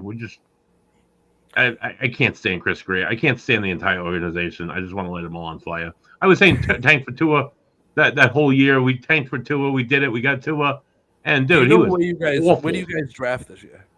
14th, I think. There'll be a quarterback there. I hope so. I don't know. Maybe they'll get one. Maybe not. I don't know. The Dolphins give me diarrhea year after year. He won't be as year good after year. as Drake May. You know what I mean? Whatever. We could get JJ. I don't know. That might happen. That probably won't happen. But he's not getting traded, dude. If Sam Darnold didn't shit himself in the playoffs, I'd say that there was a possibility they'd trade him. But there's no way they're going to go away. I'm just hoping and dreaming, dude. I got nothing left to hope. I might compete though. I mean, there's that. I like their off-season grabs. I like what's his name from the White Sox. Crochet. I know. Yeah. Oh yeah. So I don't know. I'm hoping they'll do something and be able to keep doing something. They did a little something last year. Then they need a bat. They need a bat to back up Devers. They do. For a while, I thought they were going to get. For a while, I thought they were going to grab Bregman, but I don't know now. I don't know. Starting to sour on that. I mean, they fixed the pitching. The rotation looks good for the Sox. Like they look really good. Right. We had some bats last year. I mean, we had some. They got rid of another. You need at least another stud to put with. I mean, Devers is unbelievable. Like, I love watching that dude play. He's good. He's all right. I saw him start. He's all right. I like Rafaela. A lot of them. I'm more of a Rafaela kind of guy, but I think they have some real talent and they can put it together. They have a great coach. I don't know. They need the pitching to not shit them pants. I mean, we got the farm system too. That's the thing. You know, they got the best farm system in the majors. So trade them Worcester is a lovely stadium too, by the way. I swear I would never go there. I've never. Yeah, I took a client there last year. We went to Polar Park. Got street parking. Didn't have to pay a dime. Walked to the stadium. They have this? There's this barbecue place up in South. Not Southbridge. It's called Sturbridge. It's called BT Barbecue Smokehouse. Oh my God, they have a vendor there. So I went there last week. I ran up to a certain brewery up there for a certain friend of mine, and I went there for lunch. I had a brisket Reuben. It was like the size of my head. I could only eat half of it. It was absolutely delicious with coleslaw, and washed it down with some even more delicious treehouse. But yeah, They have that at Polar Park. They have a lot of good vendors. They have a nice. We got some seats down by the home dugout. But it was like I work with schizophrenic adults, so they're like sometimes they're a little paranoid. So we took a table on the concourse, and still like wiki comfortable. We had a table. We had 4 seats going around it. We got the whole game. Like, what's the prices like out there compared to what it was in Pawtucket? it's a little bit higher. I think because it's a new stadium. That's what I figured it would be. But it was like I want to say it was like between $25 and $30 for the seats that we didn't even sit in. But I actually think I'm going to the Red Sox opening day this year. Oh, nice! I think I'm going there. My girlfriend and I and her dad are going to go. I think. Yeah, I'm waiting for tickets to go on sale. But on my birthday, the Evil Empire is visiting Fenway Park, and I'd like to go and get some nice my dream is to sit on top of the monster, even though it's going to be like $600. I've always wanted to do that. They're comfy seats, dude. They're the only comfy seats in Fenway for a big guy. So see, that's the thing. I love Fenway as a park itself. It's obviously gorgeous. You know what I mean? Like it's just historic. It's classic. You like being there. Totally classic. But my God, if you sit on the first or third base line, it is beyond uncomfortable. Oh yeah, that's where we sat last time we went. We were between third base and home plate. Yeah. And I had to get I bought an extra seat so I had room next to me to like kind of lean because I'm a big dude, and these are 1914. There weren't a lot of big dudes like roaming around ballparks, I guess, because my ass is just not comfy. So whenever I sat behind home plate one time. I'm going to do a little humble brag. I've been a car salesman for over 20 years, and somewhere along the way, I got the privilege of connecting with Mariano Rivera's best friend, and he was like Mariano's godfather of Mariano's kids and stuff. Oh. And when Mariano would come to Boston, this guy would take a car from us. We'd give him a car. Like I worked for an Audi dealer. We'd give him an A8. He'd go pick up Mariano and his wife, and he'd drive them around. Wow. And so, one of these times he was like, "Hey, Marc, busy this weekend?" I said, "No." He was, "You want to come sit in Mariano's seats at the game?" I'm like, "Absolutely." He was the only thing, can't wear any Red Sox gear. I go, "No big deal." He's like, "But you can cheer as loud as you want, right?" Like that. So, so his seats are like 7 or 8 rows behind home plate. But like you're talking, the worst seats in the world. Like every other guy's got to lean forward, right? You can't sit shoulder to shoulder. Everybody else is going to lean forward because there's no way you're sitting comfortable in that spot. So it's so bad. Yeah. It's so bad. The seat Buddy just cut out. Buddy versus technology is still my favorite thing that happens on this podcast. It's been a constant theme, and it's legit one of my favorite things that happens. It's at least once a show. But you know what's crazy, Marc? I went to a Bruins game a couple weeks ago with a few friends of mine, right? Yeah. And we watched them beat the shit out of the Lightning. It was great. Awesome. We had like really good seats, and the seats were so close together. I was like, I don't remember the Garden being this close, but I think they rearranged some seats so they could get more people in. Yeah, I think they did too. Yeah, I heard that. This isn't big guy friendly. You know what I mean? Like, this isn't good. But then you go to you compare those seats to like the Fenway seats, and it's like a luxury seat. Right. Oh, absolutely. Yeah. If you go to Fenway and then hop over to the Garden, and you're like, "Oh, this is great." but if you don't, you're like, "Oh, these seats suck." It goes all back to shift in perspective. Yeah, exactly. Yeah. Whenever I go to the Garden, so whenever I go to a game or something, I don't like sitting anywhere but above lower section. So getting into kind of where like those semi-private boxes are and stuff. Yeah. You get up a little bit, you get to see a little bit more of the action. The seats are a little bit more comfortable up there too. But I just think it's a little bit better up rather than right down on the glass. I think we sat like 12 rows behind the goalie. Oh wow. It was like great seats. But and I'm not kidding, like where we were, there must have been that's where the line goes cut off, because I jumped down a row after the Bruins are blowing them out. You know what I mean? They won 6-2. So like in the third period, the guys in front of us left, and I hopped in the row ahead of us, and I had more leg room, more arm room, and I'm like, this is wild, dude. Buddy, I was just telling Marc that Buddy versus technology is my favorite segment that we do. It wasn't Buddy versus technology. It was Buddy versus too much water at the gym because Buddy has the bladder of a 4-year-old child. And then I get the vaccine yesterday for the flu and for the COVID because I have to, working in the field that I work in. So I've been like playing with these like low grade fevers all evening. So they're still mandating the COVID vaccines there. Beautiful sweatshirt. Yeah, I work in residential, so they're like, yeah, you should definitely get it.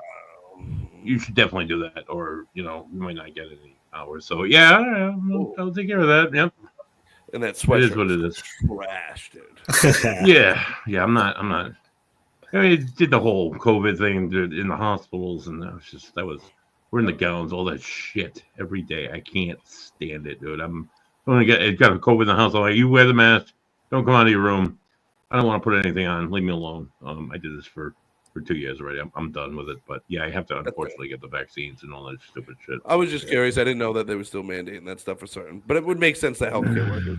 Yeah. I work with all. I'm not going to. Yeah, I guess.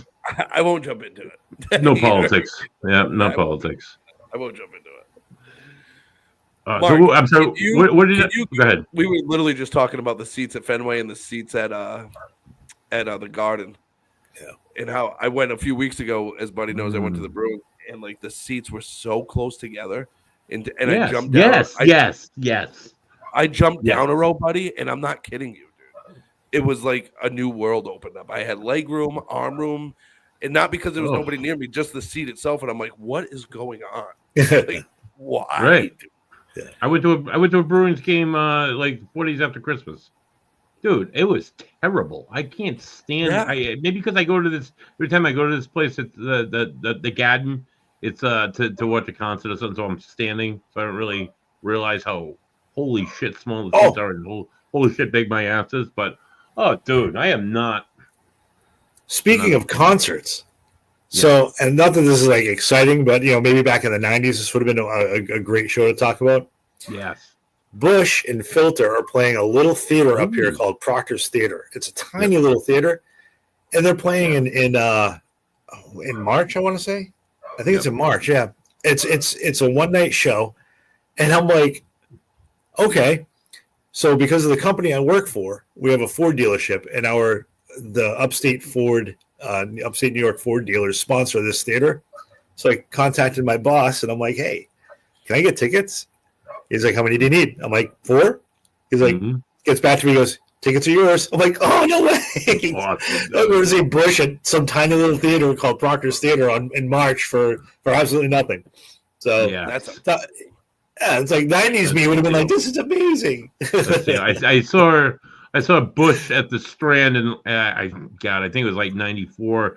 They were, no doubt, it was before him and Gwen hooked up. Gwen Stefani was still, like 19 years old.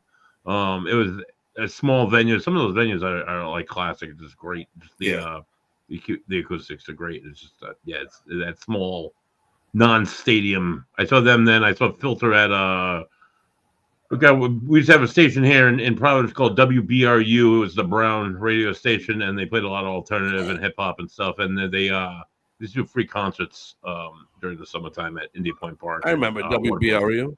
Yeah. Just I saw Filter at one of those. Like, it's just so many bands at those free concerts. It was tremendous back in the 90s. Yeah, for sure. Marc, are you surrounded by Buffalo Bills fans? So in this area, thankfully, no. There are some Bills fans out here.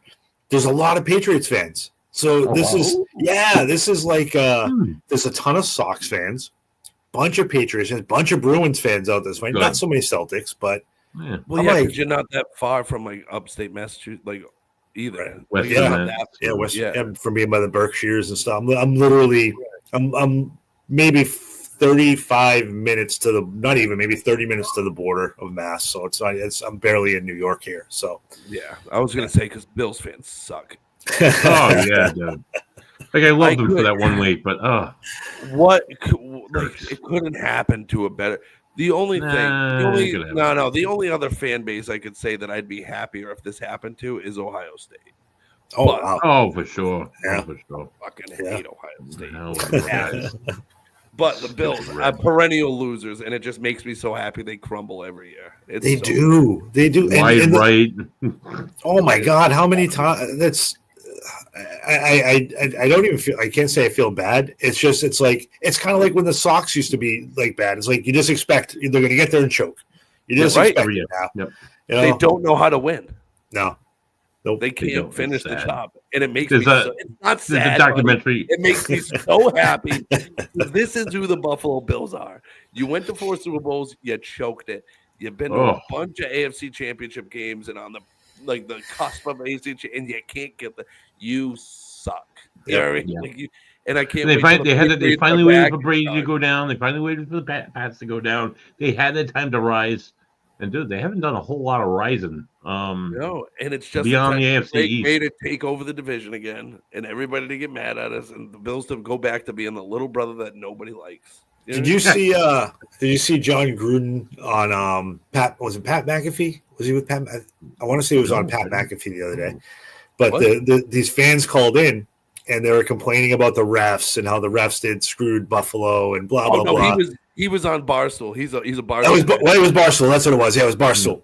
And so you saw the clip where he's like, I'm a big Barstool guy. Yeah. You got to get a yard. You got to get this, and he didn't execute. You know, that's what it comes down to. Yep. You can't leave it on the refs. You didn't execute. Shame on you. You know, I'm like, there you go, John. There you go. That's all right. Yeah. You can bitch about it all you want, but you had 2 drives. I'm literally rewatching the game right now. You had 2 drives to start the game out, and you set up for 2 field goals. You know what I mean? Like you had your chances. You couldn't finish the job. Yep. And on that last drive, all they had to do was punch it in with Josh. It's unbelievable. They suck. I'm so glad they suck, dude. It's the best. It's so great. I hate the Bills. To see, there's a documentary on I don't know if it's the 4 Falls of Buffalo. Yes, dude. They had all those 30 for 30, yeah, studs playing for them for 4+ years. They couldn't do all those Hall of Famers. They couldn't do a goddamn thing. No, because they suck, and their fans deserve nothing but the worst. You know? They do good stuff for charity, but they're the worst fans to be around. They act like they've won something. They've never won anything, and they don't know how to act. They hate the. Although I hate the Patriots, we have that, but I mean, yeah. That's why I hate them. You know? Right. Table jumpers. They do jump through tables. That was the thing. I was there a week. I watched Jackass too. You know what I mean? I remember my first year. Yeah, right. Really? Who you impressed?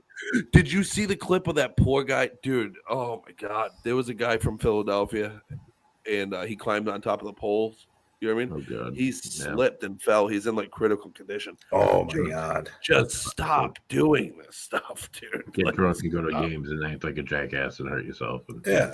It's so wild because I've been to AFC Championships game. Mark, we have my family and we have season tickets to the Patriots. You know what I mean? We go all. So we've been to AFC Championship games where we've won, where we've lost. You know, like you walk out, you high five, you hug, you're happy, and then you just go in your car and you sit in traffic on Route 1. Mm-hmm. We're not jumping on poles or tipping cars or anything like that. Like we love our team just as much, but we're just like the city on fire, right? What's the point of that? Even when the Sox won the World Series, it got a little wacky, but nobody lit the city on fire. The place didn't burn to the ground. True. Some poor girl got shot in the eye with a non-lethal fire, round. But remember that. Yeah, remember that? Yeah, she got hit in the eye with the beanbag. But oh my God, if anybody needed to burn a town down, it was then. Oh, sure. Right. Goddamn Mark, before we've been off topic a little bit. Do you have a case that really sticks out to you? That was just horrifying. Just one. Give me your favorite one. So you can give me 5 if you want. Oh my God! So I'm jogging my brain here for a minute because I'll tell you what. I know everybody likes the scary, spooky, tell me the crazy. Of course. I'm going to tell you one of my favorite cases because it was a case I never even had to go in on. Okay. I had a woman reach out to me because she had a daughter who they had been on vacation to Hawaii. And when they're on vacation in Hawaii, the husband and wife went on a tour of the USS Arizona. They did that whole thing and for Pearl Harbor and whatnot. Yep. Yeah. And they left their daughter with their I think the mother-in-law was there or something. So the daughter stayed at the hotel. And she was a very young girl. On the flight home, their daughter started freaking out on the flight. And the mother was like, "What is wrong?" And she said, the man won't leave me alone." And she's like, "What man?" She goes, "The man."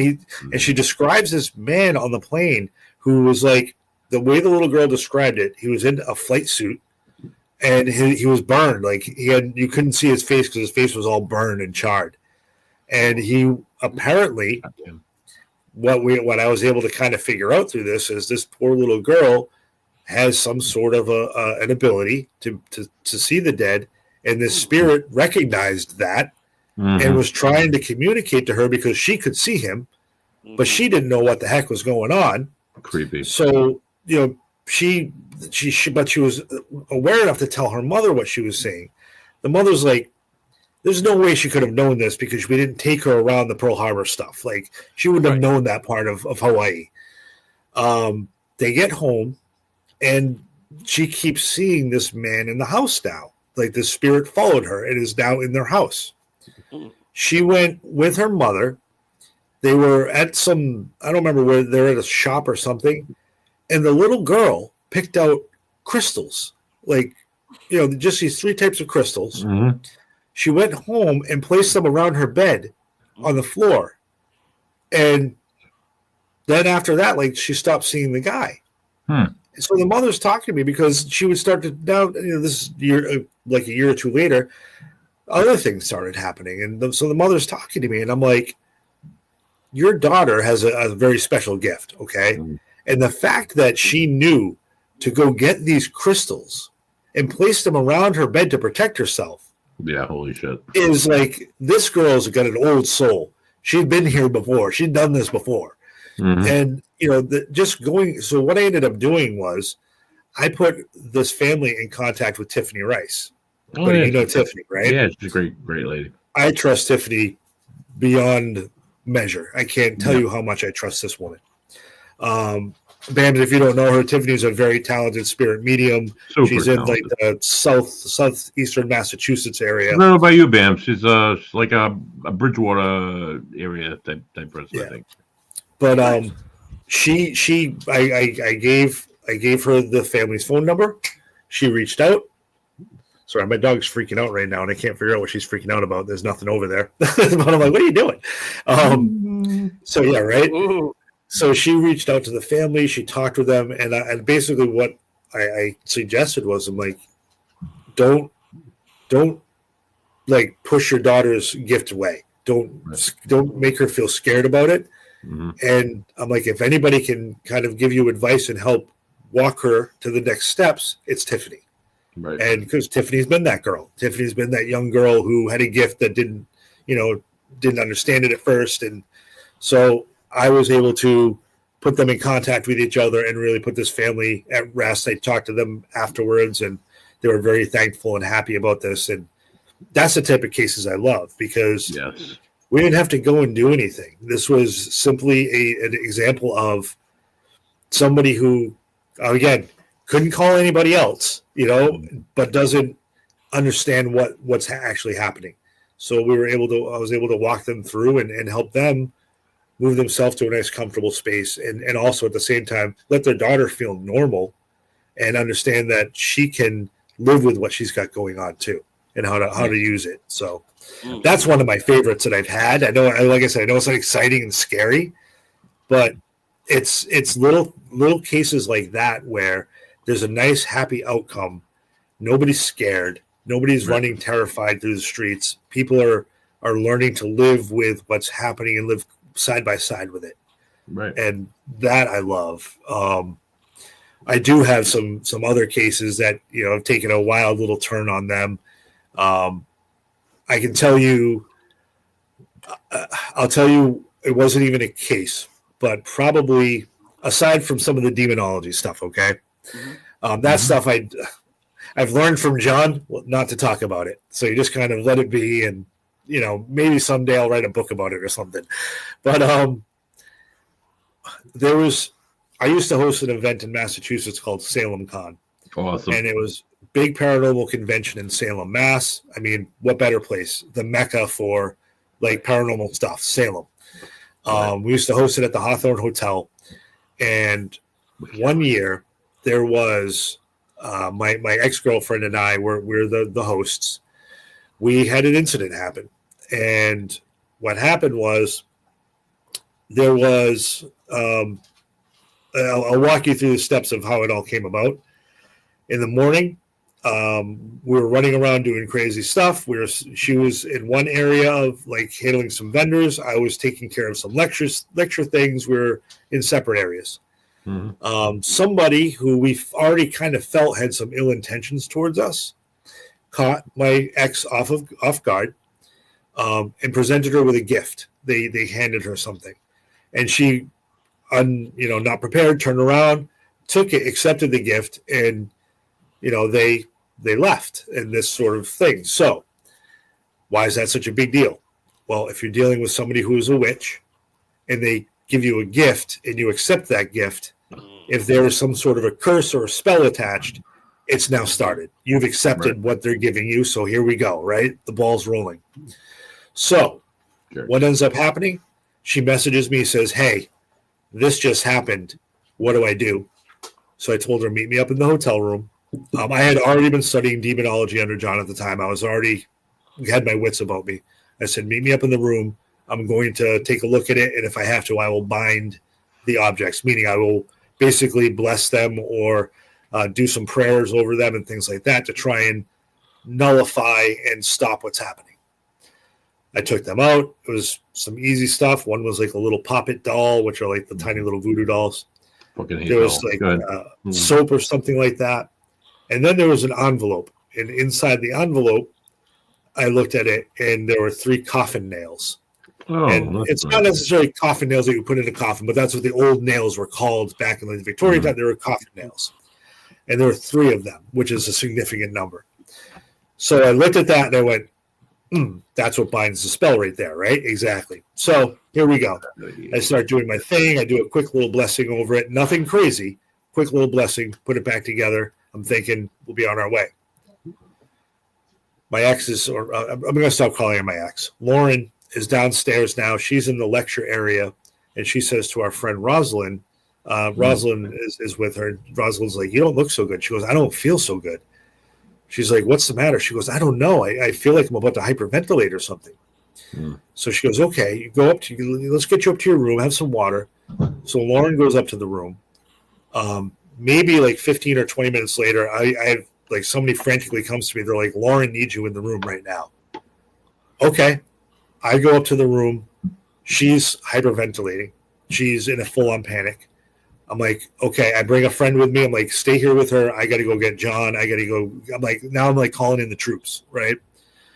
I go get my friend Frank. Frank, I trust with my life. He is also a healer. He's very spiritual, and he's a healer. And I also find this other couple, or it was Will Kulisansky. I find Will and at the time his wife, and they also do a lot of like energy healing and things like that. And I'm like, I need all hands on deck up in my room right now. Yep. And so Frank comes up with me, and he comes into the room, and we start doing a binding together on these objects. And as soon as I took the coffin nails out and dumped them onto the tray, Lauren hit the floor in the other room. She didn't see me do this. She hit the floor. She was full on, unable to breathe, panicking. Our friend was in there, and Bella was in there with her, trying to like help her up. They could not get her up. It was as if she were pinned to the floor. They could not lift her up off the floor. We started doing the binding. There's a knock at the door. I said to Frank, go get that. That's going to be Will. He opens the door. It's Will. They come in. I point. They immediately go into the room with Lauren, and they start doing their thing in there with Lauren. Jesus. We continue over this. I've got salt. I've got holy water. I'm saying, like, we've got the whole 9 yards of happening right now, right? I do my thing. I bind everything up together. I put it together. Now that I've got everything together, I look over at Lauren's now upright and sitting on the bed. She's starting to calm down. She's still not right, but she's at least up now. I go downstairs with the stuff. I grab John Zaffis. I said, "John, come with me." I bring him out back behind the building. I said, "This is what just happened. This is what I've done." He inspected my work. He goes, "Good job. Get rid of it." We get rid of it. We go back inside, we go upstairs, and for the next like 2 hours, we were working on Lauren. I had other people, thankfully, in the event keeping everything running while we're up there doing that. Jesus. So unless you were in that room, you had no idea what was happening. Right. She started getting sick. She started purging for no reason. But she started purging. And then I had the friends that were with her take her for a walk and get her out of the building. As soon as they left the Hawthorne Hotel and got outside and started walking through the park, she was fine. Everything was fine again. Yep. She got back to the hotel, started not feeling so great again. I'm like, just go. I go outside, enjoy the sunlight for a while, just get out of here. Right.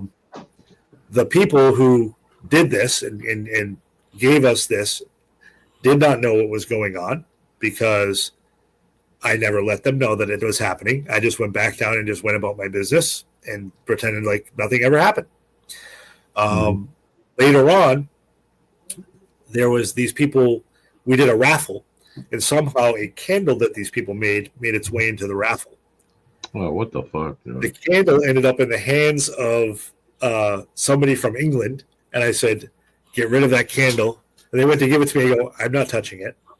Get rid of that candle. And somehow it ended up with Frank and Isabella, who were part of the helping me with everything. And I looked at them and I go, get rid of that candle. And like it made its way around and it made it back into my circle again.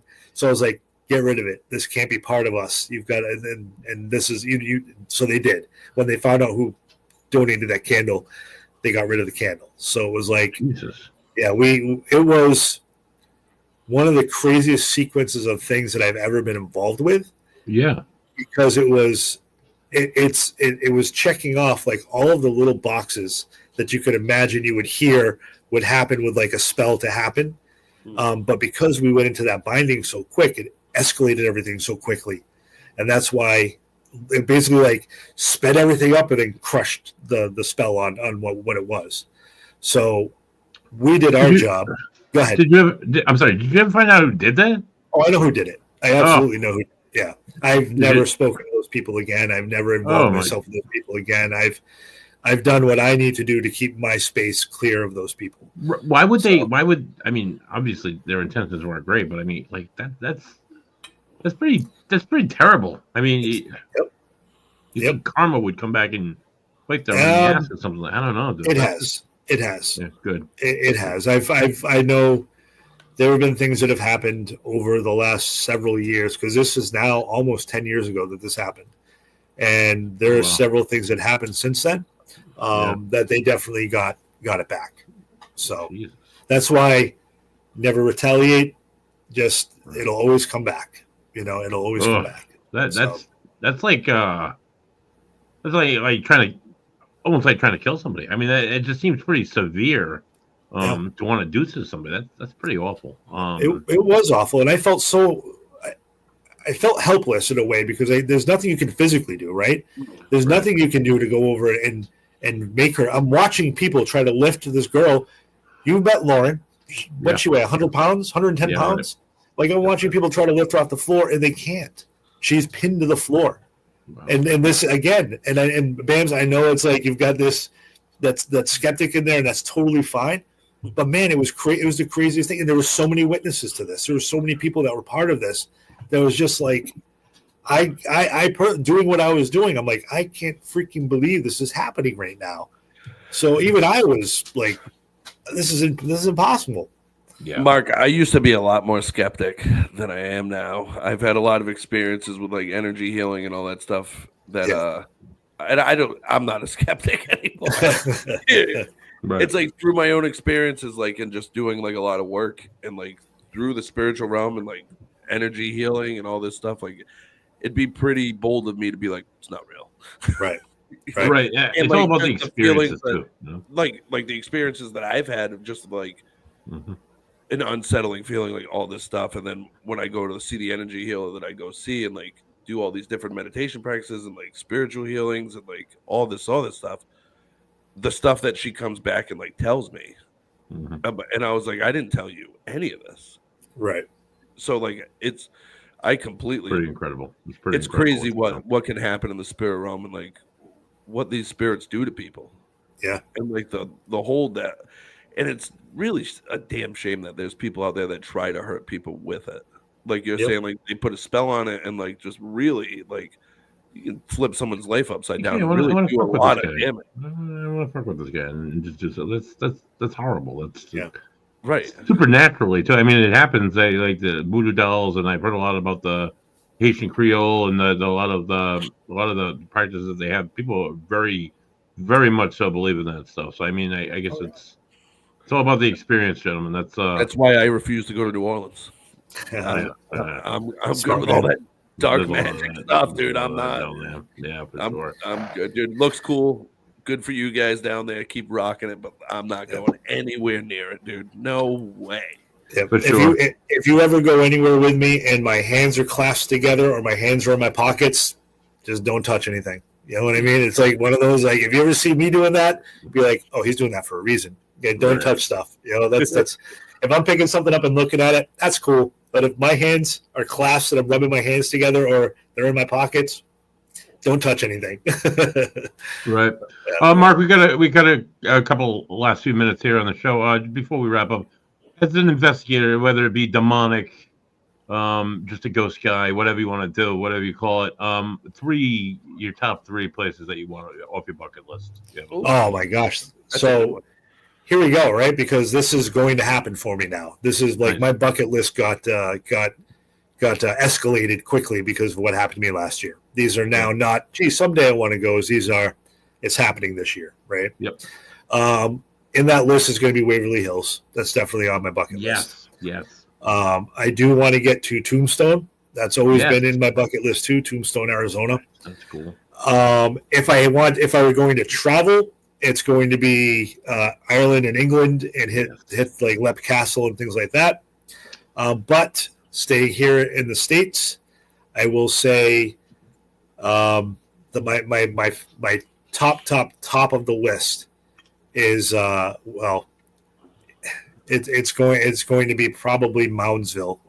That's always been my number one spot I've wanted to go. Nice. You know, I've had the opportunity to go to Savannah.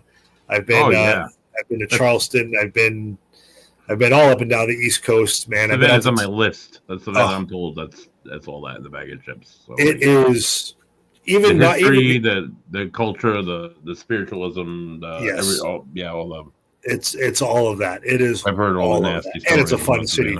It's kind of like New Orleans, where if you're in the historic district of Savannah, which is kind of like 8 blocks from the water. If you're in that area to the water, you can walk around with an open container. You can go around and drink on the street, and so you can go get slushies and drink the slushies. That might be buddy. Might be buddy. If I was to pick 3 places, the Shanley down there in New York. Yep. That's always been top of my list. The White House. Abe Lincoln's ghost, all that. Mary Todd, all the seances and shit they used to do. And I've been to New Orleans, and I would love to get either New Orleans or Savannah. All the ghost stories I've heard about either cities, I'd go back and do it again. So actually, Buddy and Marc, you guys can weigh on this before we get out of here. Mm-hmm. All right. So my girlfriend and I are like checking out houses on the Cape and all that stuff, right? Mm-hmm. So we walked into this house maybe 2-3 weeks ago, or whatever it was. It was an open house. You know what I mean? Mm-hmm. And as soon as we walked in, I looked at her and I was like, I don't know. And she's like, do what? It then. It's gonna be fun. And we walked around. Dude, we walked around. It felt so heavy. And like somebody had just died and or something horrific happened there, dude. Yeah. And I couldn't explain it to it. And then it's so weird because as we're walking through the house, we walk through the basement and stuff. She goes, the vibe is off. I don't know. And I was like, yeah, there's definitely something dark happening here. Now what would you either way, but yeah, right. But what would you do to try to, I guess, counteract that, or how do you deal with something like that? Yeah, no, that house was right off the list. Right off the list, dude. So what would you do if you wanted that house and you wanted to kind of see if it could be right? I mean, me personally, if you were like, hey, Marc, I'm looking at this house. Can you come help me out real quick? I'd probably show up with my go bag. I've got a go bag I keep in my car all the time. Mm-hmm. The first things I would probably want to do is figure out what it is, first of all, right? So you can do that if you have a medium you trust, and you can bring them in to kind of get you the story of what's going on. I don't want to say just any old medium, because there are some people that like to make up their own thing, but you bring somebody who you trust to get the story. And if it's something that you can fix easily, then that medium should be able to help you clear the area and move it along. Otherwise, you're really just going to have to kind of set boundaries. You got to be like, hey, I want to live here. I don't care if you're here. Just, A, don't bother me in my space. And B, just don't make any noise. Do your thing and leave me alone, and you got this space. Right. You just turn people. Yeah. But it was such a crazy and overwhelming feeling when we were walking around, and it got worse as we were going room to room. I was like, I don't like this. Something just... Give me the address. I got to go out for a little bit. I want to go to the dude, we can go. We'll go out as a couple, and we'll go, hey, can we come through this house? I love it. It's Cape Cod. I'm sure. Ooh, right on the beach. Dude, hey, it was right across the street from a golf course. You know what I mean? There you go. No, we pulled up, and I'm like, I wouldn't hate having just be able to walk across the street with my clubs. You know what I mean? Right. And then we walked in, and I'm like, I don't know about this. It was just such a strange. It was like, and only through like all the work that I'm doing, like spiritually, and like I said, connecting with all that, like I was like, this feeling is like way too heavy right now. Like it's just strange. And I told her, I said, we might need to get an energy healer into some of these houses if we really want to look at them. It just like, but that was the only thing. Like it was just such a strange feeling, and like trying to explain it to the realtor, they were like, I don't get it. I'm like, you wouldn't, like, I don't know what to tell you, dude. You might think I'm fucking weird, but it just feels weird. It feels off. Something's not right. Quite honestly, a house like that, with that strong, where you could feel that, it's probably never going to be right. No matter what you do, it's probably never going to be right.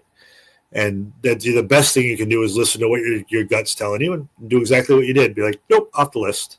Right. Yeah. And that's what we went with, because we were like, I don't know, man, something's heavy here. Dude, it was such a crazy feeling, and try to explain it to the people that don't believe, like, because like I said, I was a skeptic up until probably like 6 months ago. Yeah.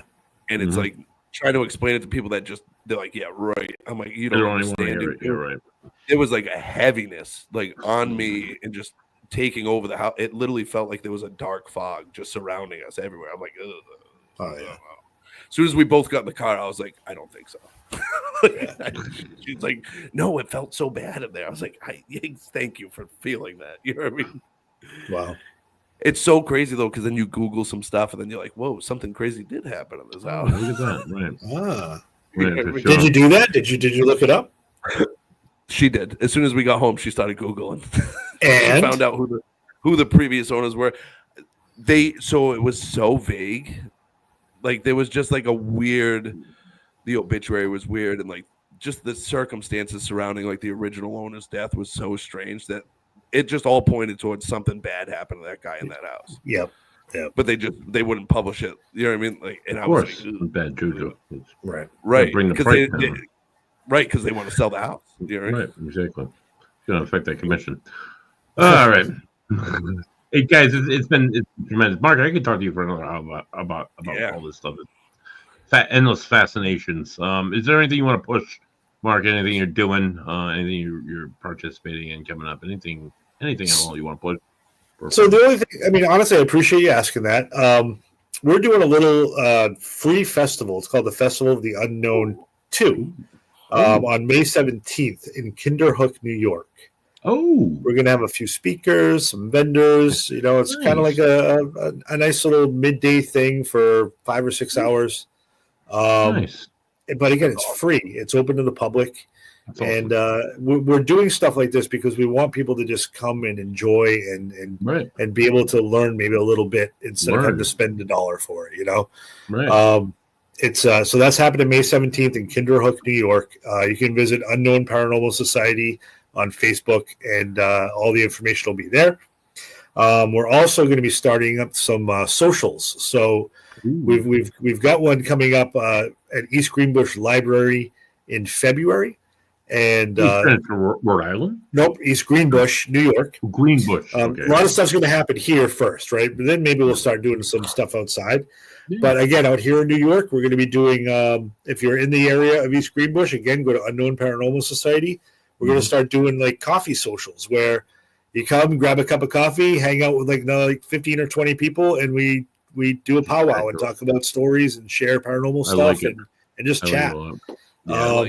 That's awesome. Yeah, we're really trying to do some different stuff and not make it the same old, you know. Right. I'm down with this, and we're going to be doing a lot of stuff like that. And our library talks will start up again too.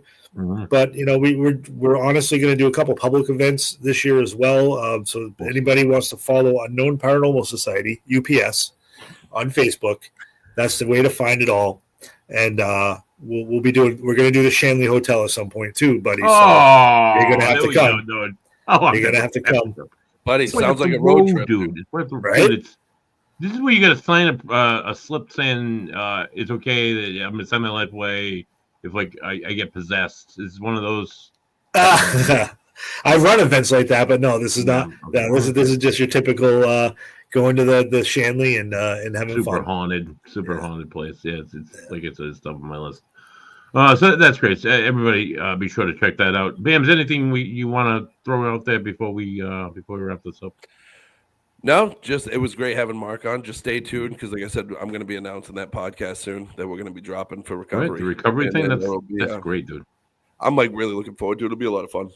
For sure. So it's going to be a lot of fun. Starting February 1st, you can go online, scan the VR codes, get your Marc Ambrose, bring it with Kyle. We're raising money for the Ronald McDonald House. Split the profits with Ronald McDonald. Also, tune in Thursday for a live Three Dudes Brews, The Last Call. We're going to just chat maybe chat beer, maybe chat how awful the Kansas City Chiefs are. I don't know. Maybe a little bit of this, a little bit of that. Might be a little bit of Stop hating, buddy. Tune in. Pat Mahomes is a bad man. Taylor Swift does too. For Marc Arvilla. I love her. Okay. Yeah, okay, it's okay. For Bams the Goat. This has been Buddy there. This has been the Ghost and the Goat. Thanks everybody for tuning in. Tune in next week. I don't have it loaded up. I'm a schmuck, but just tune in next week. We're gonna have a great guest as we did this week, as we do every week. So tune in and don't be that guy. Later. Peace.